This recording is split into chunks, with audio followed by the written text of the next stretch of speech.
Ljudi, u današnjem tutorialu ću pokazati koje igrice ja igram. Znači ima ih i ovdje dole, ali ajmo mi to da pokažemo na ovdje.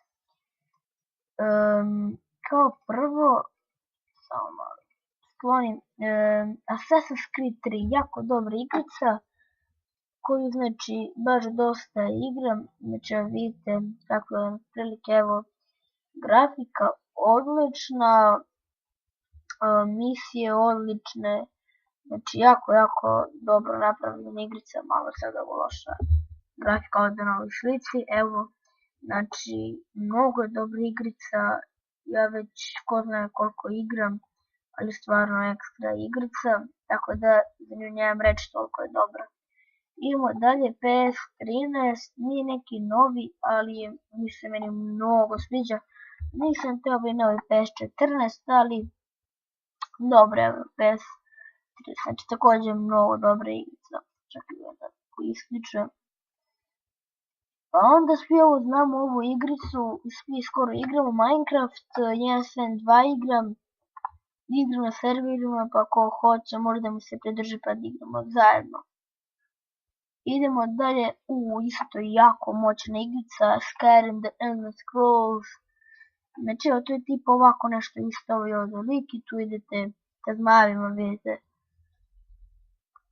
borite se sa zmajevima itd. Ovo je kao neko vaše selo, imate tu ko se zove Skyrim i onda tako kao idete sa zmajevima, tipa eto igrice ko voli to da pravi oružja, da se bori s tim kao zmajevima i to se penje po planinama, ovo je igrica za njega, naravno daću linkove. Idemo na ovo je NBA 2011. godine, isto jako stara igra, ali nije loša, evo to je to ono što otprilike grafika može mnogo bolja, ali dobro, znači idemo dalje, City Car Driving, simulacija vožnje, vozite se u Rusiji, eto kao tipa imate tu. I samo se vozite, znači nemate misije da prelazite itd.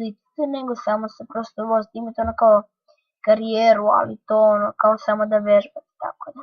Idemo dalje, Life for Speed igrica slična kao ovaj City Car Driving, isto znači simulacija, a ovdje već kao vežbate za neke trke, ali vidite kakav ime My Many.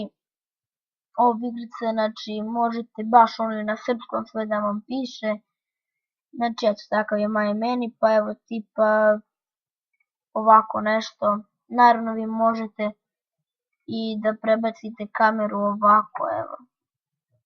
Ovo je jako dobra igrica, igram i nju naravno, evo, tako da ljudi, to je bilo to, evo uploaduje mi se klip, trikovi za Win 7, tako da ljudi, to je to.